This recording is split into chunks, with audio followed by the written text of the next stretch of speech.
हरिओम, माझं नाव अभिषेक सिंह चिटणीस आणि मी Boston Massachusetts इकडे राहतो। आज मी तुमच्या बरोबर माझा जॉब रिलेटेड अनुभव शेअर करणार आहे।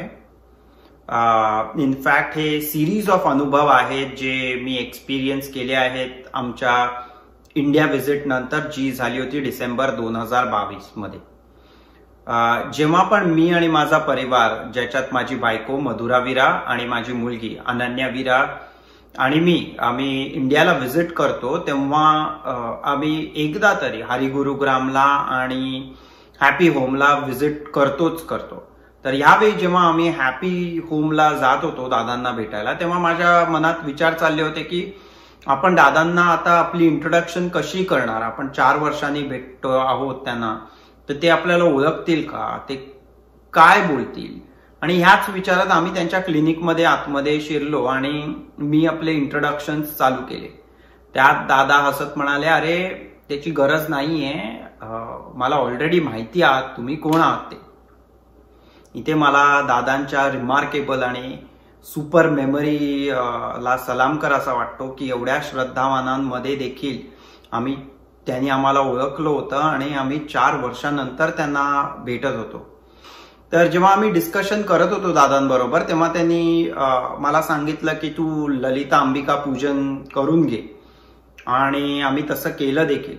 मला इथे परत एकदा ललिता अंबिका पूजन बद्दल सांगावंसं वाटतं, कारण जो एक्सपिरियन्स आम्हाला तिकडे मिळाला होता ते पूजन करताना, तो एकदमच आउट ऑफ दिस वर्ल्ड होता। आम्हाला असं वाटलं की महिषासूर मर्दिनी आई आमच्या बरोबरच आहेत त्या पूजनाला, आणि एक कनेक्शन्स असं वाटलं होतं आई बरोबर तेव्हा। आणि ते पूजन झाल्यावर एकदम पॉझिटिव्हिटी आणि एक डिवाइन अशी एनर्जी आमच्या अंगात होती। त्याच्यानंतर आम्ही हरिगुरुग्रामला गेलो, बापूंचं दर्शन झालं। यावेळी बापूंनी माझा हात त्यांच्या हातात घेतला होता, तेव्हा मला कळलं होतं की आता जे काही आपल्या बरोबर होणार आहे ते सगळं नाथ संविद असणार आहे, ते सगळं आपल्या बेस्ट साठीच होणार आहे। तर ह्या सगळ्या पॉझिटिव्ह गोष्टी घेऊन फुल्ली रिचार्ज होऊन आम्ही बॉस्टनला परतलो। आता हा जो अनुभव मी सांगतोय तो माझा जॉब रिलेटेड असल्यामुळे मला असं सांगायचं वाटतं की माझं जे ट्रेनिंग आहे, माझं PhD जे आहे ते हेल्थ आउटकम्स रिसर्च आणि पॉलिसीमध्ये आहे, आणि त्यावेळेला मी डिरेक्टरच्या पोझिशनवरती बॉस्टन मधल्या एका फार्मास्युटिकल कंपनीमध्ये काम करत होतो। आणि माझं काम असं असायचं की त्याच्यात रिसर्च जास्तीत जास्त इन्व्हॉल्ड होता, आणि जे काही रिसर्च करायचो ते मला कॉन्फरन्सेसमध्ये प्रेझेंट करायला लागायचं। पोस्टर्स असायचे, पोडियम प्रेझेंटेशन्स असायचे, किंवा मला मॅन्युस्क्रिप्ट किंवा पब्लिकेशन्स करायला लागायचे। तर जसं प्रत्येकाला वाटतं की आपण जे काही काम करतो त्याच्यात आपला नंबर एकदम A1 असावा, तसंच मला वाटायचं की जे काही रिसर्च मी प्रेझेंट करतोय या कॉन्फरन्सेसमध्ये ते एकदम टॉप रेकॉग्निशन त्याला मिळावं।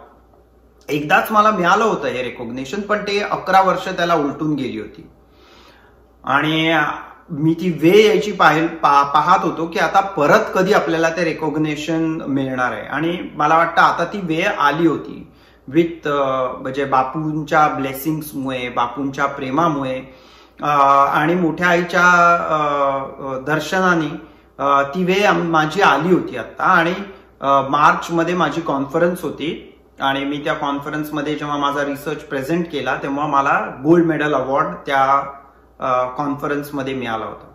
इथेच गोष्टी थांबल्या नाही, तर दुसरी एक अजून कॉन्फरन्स होती, त्याच्यात माझे 3 पोस्टर्स होते, आणि त्या 3ही पोस्टर्सना वेगवेगळ्या कॅटेगरीजमध्ये रेकॉग्निशन मिळालं होतं।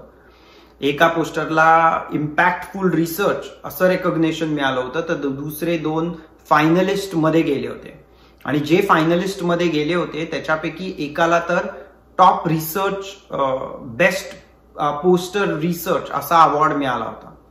आता हे बघा, इंडियाला जाऊन आल्यापासनं अशा ह्या सक्सेसची लाईन लागली होती, आणि मला एक्सटर्नल रेकॉग्निशन मिळत होतं।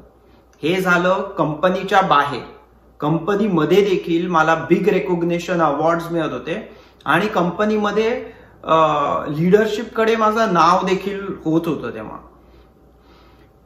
पण आता परत लाईफ आहे तर त्याच्यात वर आणि खाली या दोन्ही गोष्टी होणार हे माहीत आहेच. आणि एस्पेशली कॉर्पोरेट वर्ल्ड मध्ये तर आपण काहीच सांगू शकत नाही. एका क्षणाला गोष्टी बदलतात. एका क्षणाला तुम्ही वरती असता तर दुसऱ्या क्षणाला तुमचं नाव त्या लोकांमध्ये घेतलं जाईल ज्यांना कंपनी काढून टाकणार आहे. आणि तसंच झालं. माझं नाव त्या लोकांमध्ये घेतलं गेलं ज्या लोकांना कंपनी काढून टाकणार होती. आमच्या कंपनीला एका ड्रगसाठी अप्रुव्हल मिळालं नव्हतं आणि त्याच ड्रगवरती मी काम करत होतो. आणि जेव्हा कंपनी तुम्हाला काढून टाकायचा निर्णय घेते तेव्हा कसं असतं, हा प्रोसेस एकदम क्विक असतो की HR तुमच्याबरोबर एक कॉल ठेवते आणि त्या कॉलमध्ये तुम्हाला सांगितलं जातं की तुम्ही त्या कंपनीमध्ये आता नसणार आहात आणि तोच तुमचा शेवटचा दिवस असतो.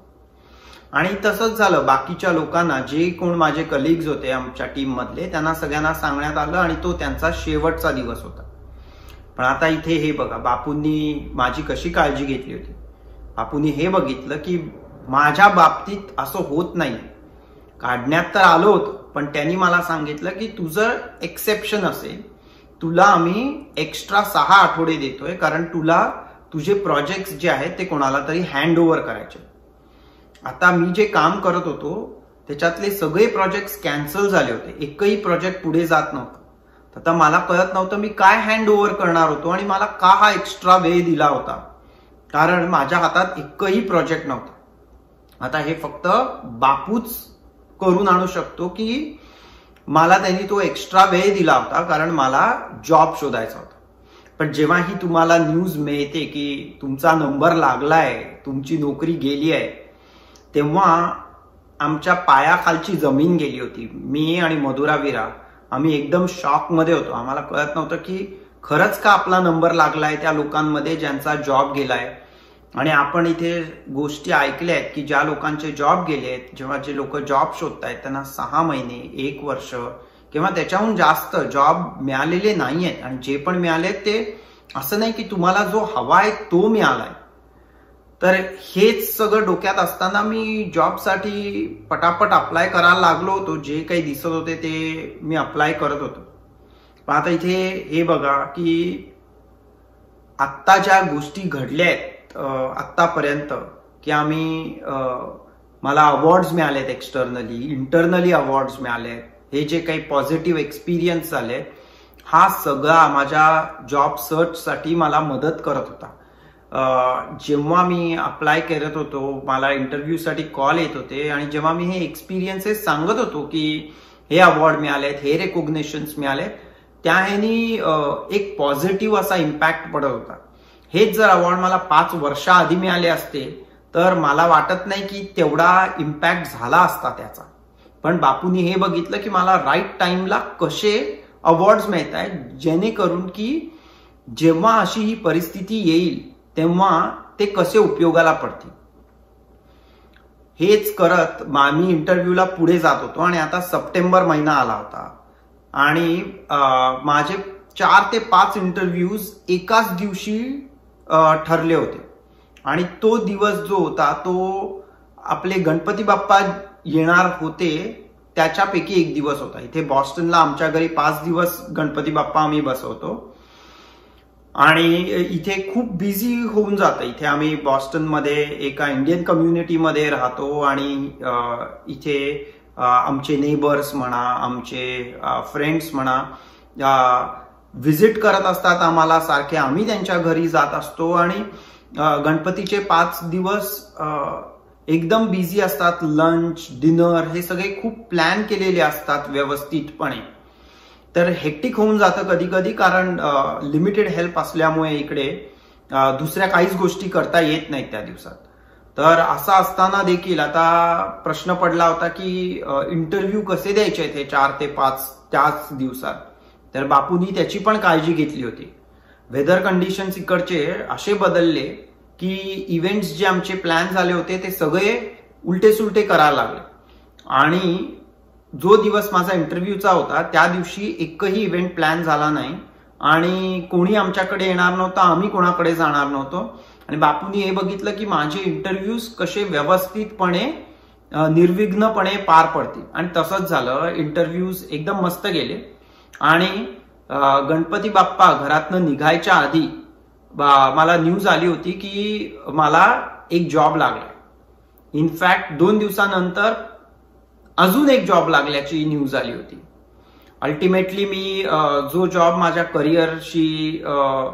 करिअर ग्रोथशी रिलेटेड होता तो घेतला. आणि हे सगळ्या जे इव्हेंट्स झाले हे सगळे माझ्या कंपनीचा म्हणजे जी मागची कंपनी होती त्याच्या लास्ट दिवस यायच्या आधीच माझ्या हातात 2 जॉब्स होते. आता मी जेव्हा हे सगळे इव्हेंट्स मागे वळून बघतो तेव्हा हेच दिसतं की आपली लाईफमध्ये घडामोडी वर खाली आपल्या जे कर्मांमध्ये लिहिलं आहे तसंच घडणार आहे. पण बापू जेव्हा आपल्या बरोबर असतो तेव्हा आपल्याला काळजी करायची गरजच नसते. कारण तो हे बघतो की जेव्हा आपल्याला गोष्टींची गरज असणार आहे त्यावेळेला तो त्या गोष्टी आपल्याला कशा मिळवून देईल.